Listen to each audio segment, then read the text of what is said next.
today we're going to be mobbing around Sacramento for a couple of job sites we have going on today. With the clientele that we currently have, everybody has different wants and needs. Some of them are modern, some of them are Mediterranean, some of them are med mod, some of them have curves. Whatever they want, we can do and build. So let's go check out a couple of projects we have going on and see what it's all about. So it's approximately 10:30 a.m. We have roughly 4 yards of concrete going down. Driveway's already done, stamped and banded. That was done 2-3 days ago. Now we're working on the walkway, getting this going. So for people out there looking, watching, listening, question for Freddie. Freddie, what makes this driveway stand out from other driveways around the city or that you usually see? As you can see right here, we got most likely a lot of driveways, they just like cut a square lines one, that's it. But in this one, we add all bands around and the middle center, so a little bit more detail, but it looks way better than the other driveways. Does it stand out? Yes, because in the middle we add stamp and broom finish on the bands. Yeah, and I think that stands out a lot. Like, we're trying to do some different, we're trying to bring some high-end quality to some spaces, and you can do that by just adding band work, adding stamps, just to make sure your lines are crisp and clean. You can achieve that. I already know the answer to this question, but what is a hard thing about doing this type of driveway or type of concrete work? It's the band, because once you stamp, the stamp goes sometimes a little bit on the band, so you gotta smooth again and then broom the bands. So for people out there, like, our stamps are like almost 2 foot by 2 foot, and so sometimes if you over stamp onto the band part that's supposed to be broom finish, you got to come back, rework the broom, refinish the broom, make sure it's nice. So it's a little bit more difficult. It takes a lot more time and a lot more expertise, professionalism. You know, they always want to watch the videos, but they don't want to be on the videos. So we'll see. I'm waiting. Is it straight? Poyo's got 20 years in the concrete game, so I'm gonna ask him, what is one thing that you can recommend or tip that you can recommend when it comes to concrete pour day or concrete in general? The tip is you have to have enough guys, you know, for the jobs.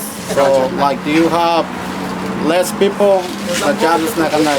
Yeah. So there's been some times when people don't show up or they're not good, and it makes everybody's job not fun. So you want to make sure you have enough guys there on the day that you're finishing, especially when you have a lot of details with the band work, joint cutting, to make sure you can do your job. And then it's gonna be good finishers, not laborers. Yeah. Guys that do this for a living, because if you just use regular schmegler guys that don't know how to do concrete, they're not going to be very useful. So you need to make sure you have guys that know what they're doing, care about what they do, so they can put out a good job and a good product. Stop by job site number 1 of the day. Checked on the guys, made sure they got everything good. They have it all under control. They're very good at what they do. So let's go check out a couple other job sites we have going on for today. I believe we're heading to Carmichael next. Set this big guy up. It's a little tricky. Try to get it, you know, matched up perfectly in the middle. Oh, like that. I gotta put this guy in a little bit, right? And then you come back. Find the next one we're supposed to go in. Been in there and then slide it right up. Hardest thing I've had to do all day. It's like, what is the picket sign? Like, oh, oh, oh, oh, oh, oh. They had Freddie like 20 business cards the other day and they're already done. Dang. Plant the flag, it's some hard ass dude.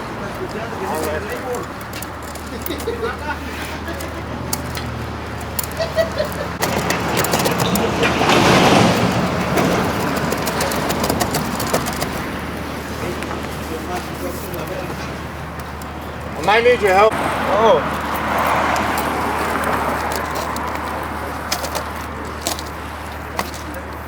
Gracias, Patrick. Que tenga un buen día. Hasta mañana. Hasta mañana, Víctor. neighborhood there. Didn't know if that's something that you'd be interested All right, in. I'm gonna give him a call back. First of all, I need to call back Mike because he's probably like, yeah, man, I closed the big one. All right. Yeah, so I just got off the phone with Chuck. Okay. So it's not Sarah. Sarah just got home. On top of that, his internet just went out at the house, so it was like choppy because we're by the river. But anyway. Here at job site number 2, we have this little baby driveway extension going in. Nothing crazy. 2.5 yards. Same day demo. Same day pour. 2 tips I could give on this. Always use rebar where you can. It's cheap insurance. It's going to keep stuff from pulling apart and going shifting up and down. And my second tip when you're doing an extension is to take the existing slab, dowel some rebar into it so that when it does settle and shift, it doesn't sink down an inch or two, that it stays with the movement of the current slab. So those are my 2 tips for a little driveway extension like this. And let's go see what job site number 3 is looking like. Okay, I'm ready. Ready? Okay, we're here on job site number 3 of the day. So inspection passed, water's good to go, gas is good to go, electric's good to go, sewer's good to go. Now what our job is to come in, backfill all these trenches, compact it to make sure it's nice and tight and it's not going to have any sag anywhere, and then we can start moving into the backyard, turning the backyard space into the living space it deserves to be. Back here at job site number 4, check-in of the day. Yesterday we poured these steps up here. I'm here checking on them, make sure that they're doing good, they're being babied, they're being coddled. My tip to people out there is 48 hours, no people, no pets. So we want to keep wheelbarrows, we want to keep people off it, we want to keep pets off it so it can sit here and do its thing and cure. As we wrap up our day driving around Sacramento, you guys out there watching have seen the different styles and designs that we are currently working on. As a company, we want to make sure we don't limit ourselves to what we can do. And with the right experience and with the right design, we can build your dreams. Ready? Make sure you hit that like, comment, subscribe button for more tips, tricks, and ideas for all my landscapers out there and any and all homeowners with future projects.